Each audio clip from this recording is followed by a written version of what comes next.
Welcome to Sweet Life Beat Life. We hope this video helps. You begin by preparing essentials: your Bitget login, password, and a charged phone with Google Authenticator installed. Once logged into Bitget, navigate straight to Security and choose two-factor authentication.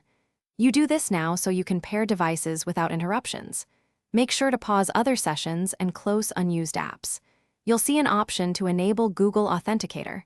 Tap it and proceed. This first step creates the secret key that links your Bitget account to the Authenticator. Next, open Google Authenticator and choose Add Account, then scan the QR code Bitget displays or enter the secret key manually. Once scanned, the app will generate a 6-digit code that changes every 30 seconds. Wait for a new cycle to ensure synchronization. Enter that current 6-digit code into Bitget and confirm to pair. You do this because time-based codes require clock alignment. If the code fails, rescan and retry during a fresh cycle so the timestamps match precisely.